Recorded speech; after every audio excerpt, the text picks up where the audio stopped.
बिस्मिल्लाहिर्रहमानिर्रहीम। मैंने ऐलान करवाया था कि जो भी मेरी बेटी का इलाज करेगा उसे मैं 25 लाख का इनाम दूंगा, क्योंकि मेरी बेटी को ऐसी बीमारी लग गई थी कि डॉक्टर्स ने भी जवाब दे दिया था कि ये कुछ ही दिन की मेहमान है। यूं ऐलान करवाने से एक 15 साल लड़का आया जिसने चेहरा छुपा रखा था और बोला, मैं आपकी बच्ची का इलाज करूंगा, मगर शर्त यह है कि मुझे एक रात आपकी बेटी के साथ गुजारनी पड़ेगी और फजर से पहले कोई भी कमरे में नहीं आएगा। मैं मान गया और सुबह तक बेचैनी से इंतजार करता रहा। जो ही अजान हुई मैंने बाग का दरवाजा खोला तो अंदर का मंजर देखकर चीख निकल गई। जब भी मैं अपनी बेटी को देखता तो मेरा दिल बहुत दुखता था। मैं नहीं समझ पा रहा था कि आखिर मैं ऐसा क्या करूं कि जिससे मेरी बेटी ठीक हो जाए। जब जब मैं अपनी बेटी को देखता तो मेरा दिल खून के आंसू रोता, क्योंकि माँ बाप के लिए सबसे बड़ा सदमा औलाद का होता है, जो कि उनसे बर्दाश्त नहीं होता। मुझे आज भी वो दिन याद है। वो दिन हम सब घर वालों के लिए किसी कयामत से कम नहीं था। इतनी बड़ी कयामत जो हमारे घर पर टूटी थी। मेरी बेटी वो सब कुछ बर्दाश्त नहीं कर पाई थी और इस बीमारी में मुब्तला हो गई। इतनी छोटी सी उम्र से लेकर अब तक मेरी बेटी इस बीमारी से लड़ रही थी। मेरी बेटी मेरे जिगर का टुकड़ा, जिसकी आंखों में मैं कभी भी आंसू बर्दाश्त नहीं कर सकता था, अपनी बेटी के मुंह से बाबा सुनने के लिए भी तरस गया था। उस दिन मैंने जाना कि बेबसी क्या होती है। मेरी बेटी मेरे घर की रौनक थी। वो घर में चहकती तो गोया हमारे घर में बाहर आ जाती। असल घर की रौनक तो बेटियां ही होती हैं। यह मैं इस अरसे में जान पाया था जब मेरी बेटी बिल्कुल खामोश थी और मेरे कितने बुलाने पर भी पलटकर मुझे जवाब नहीं दे रही थी। अब तो ये घर भी उसकी चहक के बगैर वीराना लग रहा था। घर में उदासी छाई हुई थी। मैं नहीं जानता था कि एक हादसा मेरे घर की बुनियादों को हिलाकर रख देगा। मेरे इतने प्यारे, इतने महबूब रिश्ते इस तरह किरची किरची हो जाएंगे कि मैं खुद अंदर से पूरी तरह टूट चुका था। एक सुबह जब मैं अखबार पढ़ने में मसरूफ था तो मेरी बीवी हाजरा मेरे पास आई और बोली, जुनैद, मुझे लगता है अब वो दिन दूर नहीं जब हमारी बेटी नौरीन बिल्कुल ठीक हो जाएगी। मेरी दोस्त ने मुझे एक डॉक्टर के बारे में बताया है जहां से कोई भी मरीज मायूस होकर नहीं लौटा। मुझे अपने अल्लाह पर पूरा तवक्कुल है। अगर हम नौरीन को वहां लेकर जाएंगे तो ये भी बिल्कुल ठीक हो जाएगी। मैंने देखा कि हाजरा की आंखों में एक उम्मीद थी। मैं जानता था हाजरा किस कर्ब से गुजर रही है, क्योंकि वो एक माँ थी और शायद एक बाप से बड़ा दुख माँ का होता है जिसे कोई दूसरा नहीं समझ पाता। और फिर हमारा दुख यही नहीं था, बल्कि हमने अपना बेटा भी बचपन में खो दिया था, जिसके बाद तो हाजरा मुकम्मल तौर पर टूट चुकी थी। बेटे के अगवा हो जाने के बाद वो अपने होशो हवास खो बैठी थी। मैं जो खुद भी अंदर से टूट चुका था, हर वक्त हाजरा को यही यकीन दिलाने में लगा रहता कि मैं उसके बेटे को जरूर वापस ले आऊंगा। इसीलिए मैंने फौरन से हामी भर ली। तो ठीक है, हम आज ही नौरीन को लेकर कराची के लिए निकलेंगे। मैं भी तो यही चाहता हूँ कि नौरीन जल्दी से ठीक हो जाए और हमारे घर की रौनक फिर से वापस आ जाए। तैयारी मुकम्मल हो जाने के बाद मैंने ड्राइवर से गाड़ी निकालने का कहा और हम कराची के लिए निकल पड़े। न जाने कितनी ही दुआएं थीं जो जाते हुए मैंने अपने रब से की कि वो मेरी बेटी को सेहतियाब कर दे, मगर शायद मेरे अल्लाह को कुछ और ही मंजूर था, या फिर मेरे अपने किए की सजा थी जो मैं भुगत रहा था। मगर अब तो मैं सच्चे दिल से तौबा कर चुका था कि जो गलती मुझसे हो चुकी है वो मैं दोबारा नहीं दोहराऊंगा। डॉक्टर ने नौरीन का मुकम्मल चेकअप किया। डॉक्टर बाहर आया तो मैं बोला, हम बहुत उम्मीद लेकर आपके पास आए हैं, मेरी बेटी ठीक तो हो जाएगी ना? डॉक्टर बोला, आप अल्लाह पर भरोसा रखें, हम अपनी पूरी कोशिश कर रहे हैं कि आपकी बेटी यहां से सेहतियाब होकर जाए। डॉक्टर को अंदर गए हुए काफी देर गुजर चुकी थी। बाहर खड़े मैं और हाजरा डॉक्टर के बाहर आने का बेसब्री से इंतजार कर रहे थे।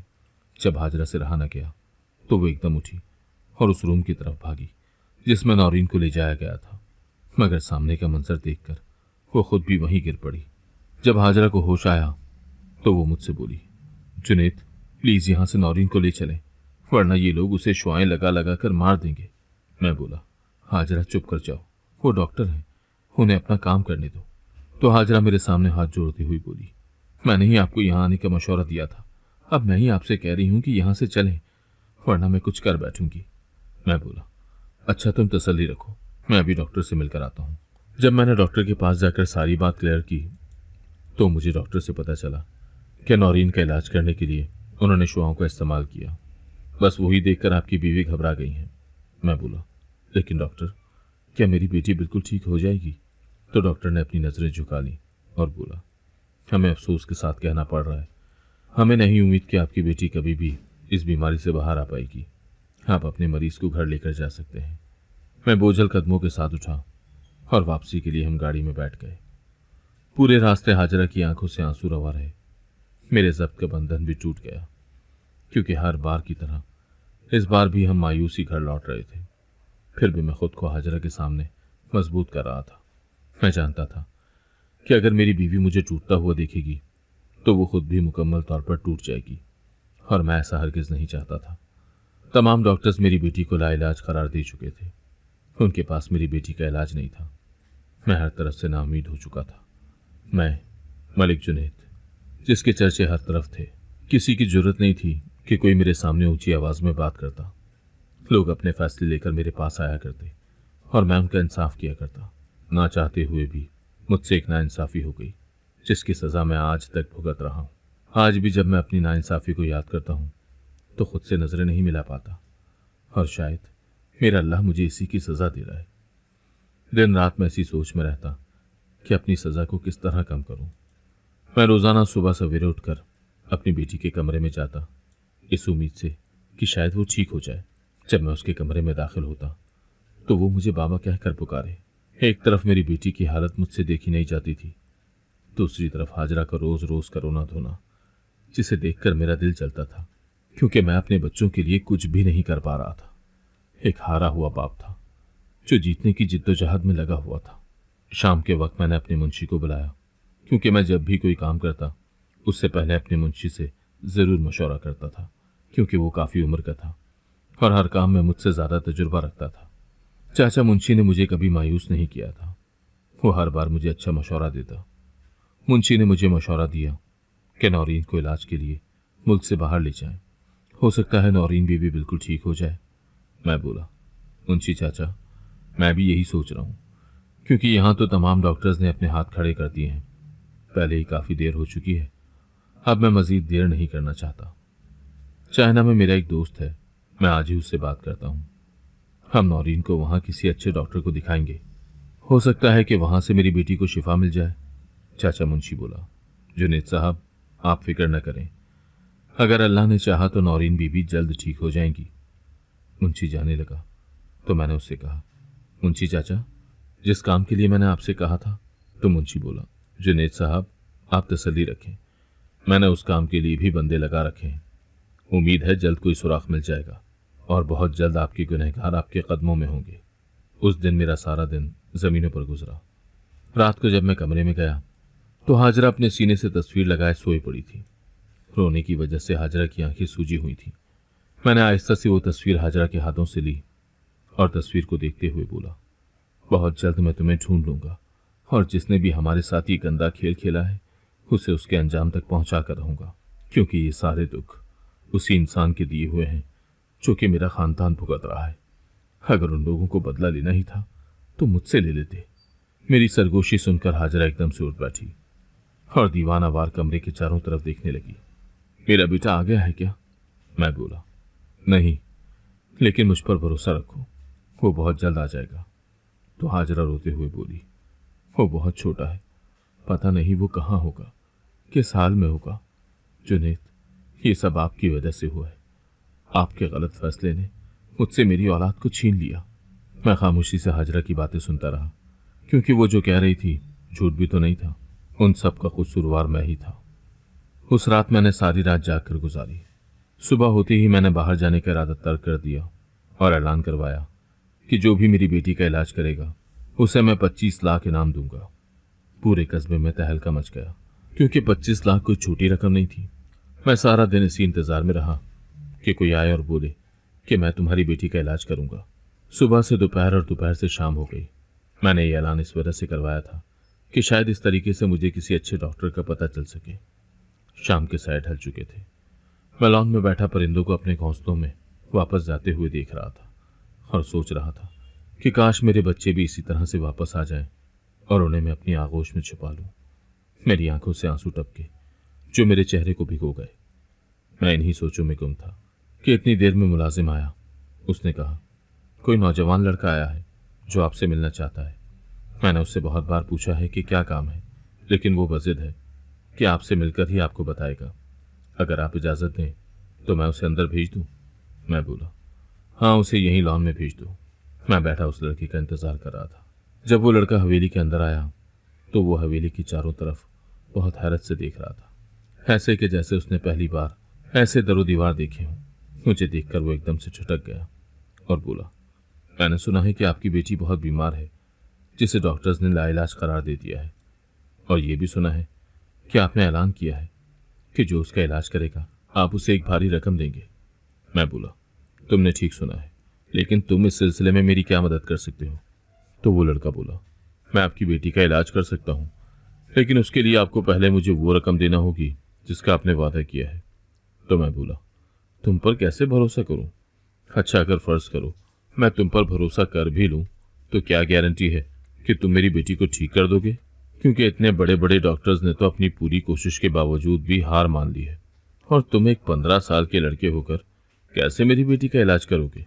तो वो लड़का कुछ देर खामोश रहने के बाद बोला, मेरे पास आपकी बेटी का इलाज मौजूद है, और आप यकीन करें, एक मैं ही हूं जो उसका इलाज कर सकता हूं। मैंने उसी वक्त उस 15 साल लड़के को मुंह बोली कीमत अदा की। वो पैसों वाला बैग लेकर वहां से चला गया, इस वादे के साथ कि अगले दिन इसी वक्त वापस आएगा। लड़के की बातें सुनकर मुझे उम्मीद की किरण नजर आई।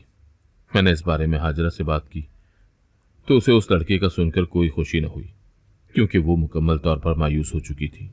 हाजरा मेरे कंधे पर सर रखती हुई बोली, वो लड़का कैसे मेरी बेटी को ठीक करेगा जुनैद? मैं अपनी बेटी की ये हालत देखकर टूट चुकी हूँ। मुझसे अब और बर्दाश्त नहीं होता। मुझे बस अपने अल्लाह के अलावा किसी पर कोई उम्मीद नहीं रही। तो मैं बोला, हाजरा, मायूसी की बातें मत करो। उस लड़के में कोई तो ऐसी खुसूसियत है जिसके बिना पर उसने मुझसे 25 लाख जैसी भारी रकम ली है, और बदले में वो मुझसे वादा कर गया है कि वो नौरीन को बिल्कुल ठीक कर देगा। अल्लाह के बाद अब हमें उसी पर भरोसा करना चाहिए। अगले दिन मैं बेसब्री से उस लड़के का इंतजार कर रहा था। रात होने को थी जब वो लड़का आया। कल की तरह उसने आज भी अपना चेहरा कपड़े से ढांप रखा था। एक पल के लिए तो मुझे ऐसा लगा जैसे मैं उस लड़के को जानता हूं, क्योंकि उसकी आवाज जानी पहचानी सी थी। मैंने उससे पूछा, क्या तुम इसी कस्बे में रहते हो? पहले तो मैंने तुम्हें कभी नहीं देखा। तो वो लड़का मेरी बातों को नजरअंदाज करते हुए बोला, आप काम की बात करें। अगर आप चाहते हैं कि आपकी बेटी बिल्कुल ठीक हो जाए तो उसके लिए आपको मेरी एक शर्त मानना होगी। मैं जल्दी से बोला, हाँ बताओ, कौन सी शर्त? मैं अपनी बेटी के लिए कुछ भी कर सकता हूँ। तो वो नकाबपोश लड़का बोला, मुझे एक रात आपकी बेटी के साथ गुजारनी पड़ेगी, और फजर से पहले कोई भी कमरे में नहीं आएगा। लड़के की ये बात सुनकर मुझे गुस्सा आ गया, लेकिन मैं अपना गुस्सा पी गया, क्योंकि किसी बाप की गैरत ये गवारा नहीं करेगी कि वो अपनी बेटी को किसी गैर मर्द के साथ तन्हा छोड़े। लेकिन वो लड़का शायद मेरा इरादा भांप चुका था, इसीलिए बोला, आप मुझ पर यकीन कर सकते हैं, मैं आपकी बेटी को कोई नुकसान नहीं पहुंचाऊंगा, बल्कि उसका मुहाफिज बनकर उसका इलाज करूंगा। मुझ पर यकीन करने के अलावा आपके पास और कोई चारा नहीं है। लड़के की बातें सुनकर मैं मुतमईन हुआ और मान गया, क्योंकि लड़का काफी सुलझे हुए घर से लग रहा था, मगर गुर्बत का मारा था। वो जाने लगा तो मैं उसके कंधे पर हाथ रखते हुए बोला, मेरी बेटी ठीक तो हो जाएगी ना? तो उसने हाँ में सर हिलाया। मैं उसे नौरीन के कमरे में ले गया। मैंने नौरीन की देखभाल के लिए 2 नर्सें रखी थी जो हर वक्त नौरीन के पास रहती थी। उसने उन्हें भी कमरे से बाहर निकाल दिया। मैंने भी मुदाखलत न की, क्योंकि मुझे सिर्फ अपनी बेटी की जिंदगी चाहिए थी। अब कमरे में सिर्फ वो लड़का और नौरीन थे। मैं और हाजरा बाहर खड़े नौरीन की सेहत के लिए दुआएं कर रहे थे।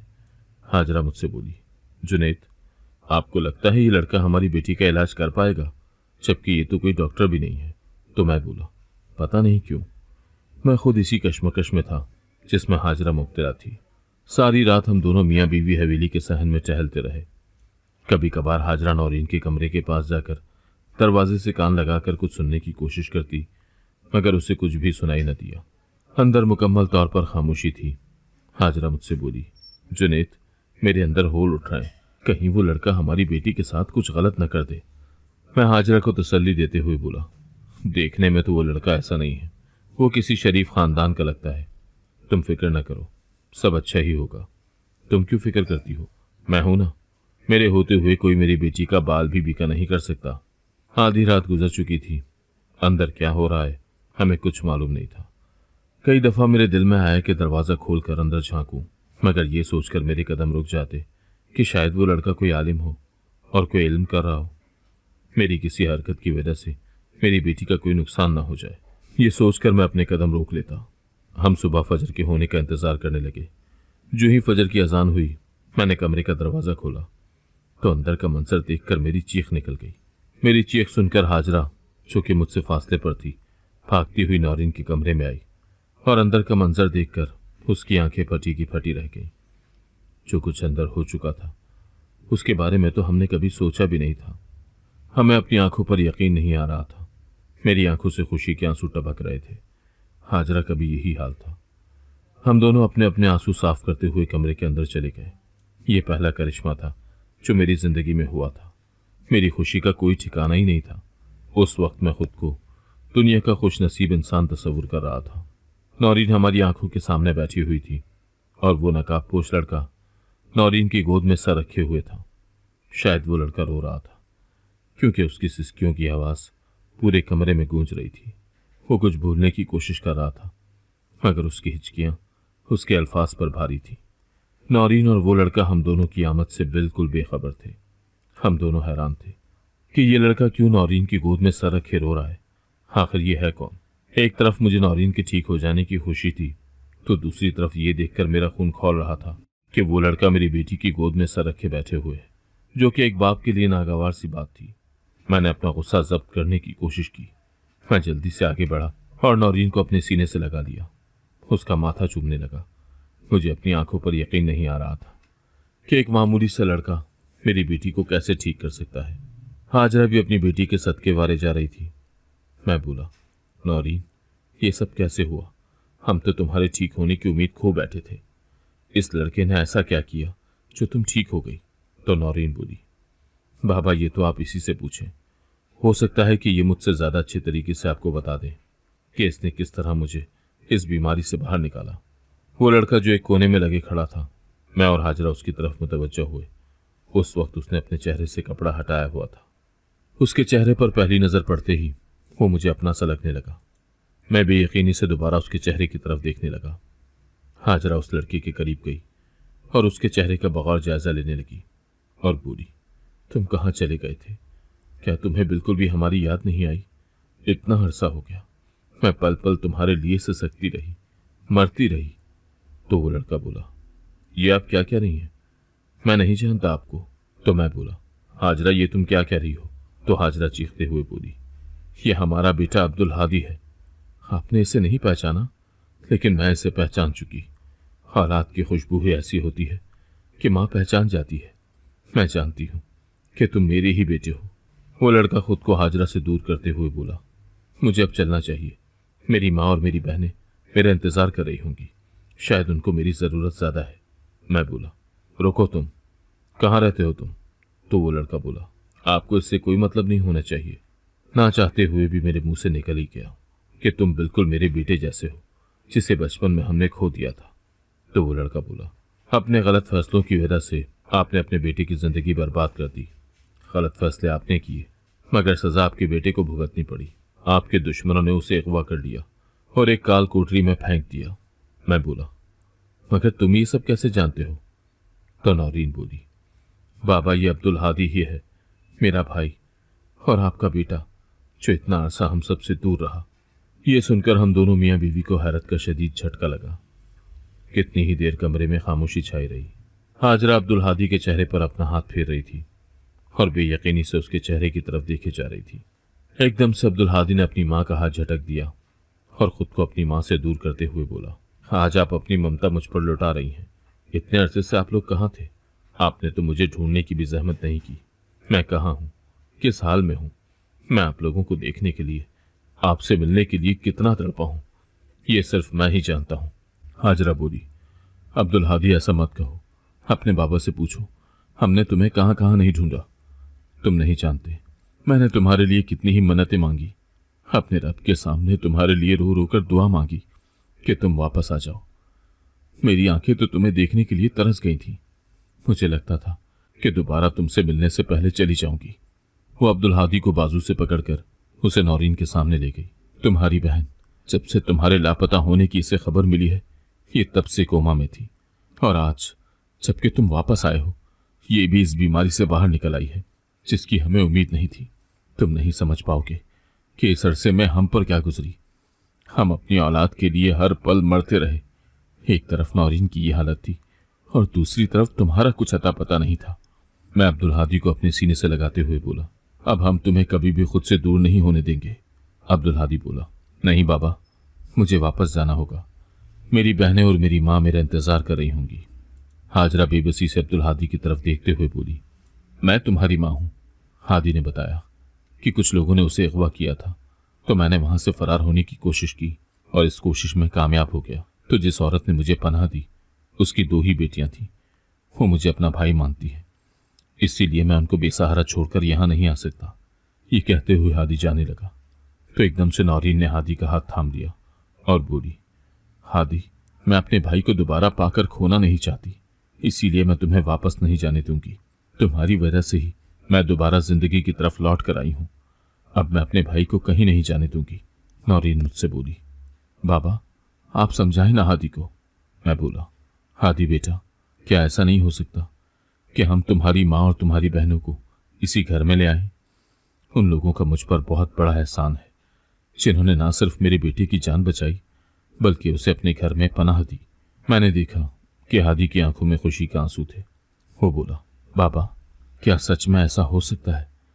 मैं हाँ में सर हिलाते हुए बोला, हाँ क्यों नहीं, इतना तो मैं अपने बच्चों के लिए कर ही सकता हूँ, क्योंकि मैं फिर से अपने बेटे से बिछड़ना नहीं चाहता और ना ही अपनी बेटी को इस अजियत में देख सकता हूँ जिसमें वो कितने अरसे से मुब्तला थी। मैं बोला, हादी एक बात मेरी समझ से बाहर है कि इतने बड़े बड़े डॉक्टर जो कि नौरीन को लाइलाज करार दे चुके थे, तुमने इसका इलाज कैसे किया? तो हादी बोला, बाबा मैं जानता था कि मैं आपका बेटा हूँ, लेकिन मैं वापस घर नहीं आ सकता था, क्योंकि मैंने उस माँ से वादा किया था जिसने मुझे मुश्किल वक्त में पनाह दी थी कि जब तक मैं उसकी दोनों बेटियों की शादी ना कर दूं, अपने घर वापस नहीं जाऊंगा। लेकिन बाबा, जब आपने ऐलान करवाया तब मुझे मालूम हुआ कि मेरी बहन ठीक नहीं है, तो मुझसे रहा ना गया। मुझे अपनी बहन की मोहब्बत खींच लाई, इसीलिए तो मैंने एक रात नौरीन के साथ गुजारने की शर्त रखी थी कि शायद एक भाई की मोहब्बत अपनी बहन को दोबारा जिंदगी की तरफ ले आए। मैं नौरीन के सरहाने खड़ा रो रहा था। न जाने कब मेरे आंसू नौरीन के चेहरे को भिगो गए और इसने आंखें खोल ली। आप नहीं जानते, उस वक्त मेरी खुशी की कोई इंतहा नहीं थी। मैं खुश था कि एक भाई ने अपने भाई होने का हक अदा कर दिया। मैंने अपने बच्चों से माफ़ी मांगी क्योंकि वो मेरे किए की सजा ही भुगत रहे थे। मेरे पास एक फैसला आया था और जाने अनजाने में मुझसे फैसला करने में कोताही हो गई, और जिन लोगों के साथ मैंने नाइंसाफ़ी की थी उन लोगों ने हादी को अगवा कर लिया। कसूर उनका भी नहीं था, असल कसूरवार अपने बच्चों का और उनका मैं ही था। उस दिन के बाद से मैंने अपने अल्लाह से तौबा की और आइंदा कभी भी गलत फैसला ना करने का तहिया कर लिया, क्योंकि एक गलत फैसला आपके रिश्तों को किरची किरची कर सकता है और आपके किए की सज़ा आपके प्यारों को भुगतनी पड़ जाती है। मैंने अपने बच्चों से वादा किया कि मैं आने वाली ज़िंदगी में कभी भी किसी के साथ नाइंसाफ़ी नहीं करूँगा। अगर आपको आज की कहानी पसंद आई है तो वीडियो को जरूर लाइक कीजिएगा और अपने दोस्तों के साथ भी शेयर कीजिएगा। और हाँ, अगर आपने अभी तक हमारा चैनल सब्सक्राइब नहीं किया तो जरूर सब्सक्राइब करें। मिलते हैं कल एक नई और दिलचस्प कहानी के साथ। अल्लाह हाफिज।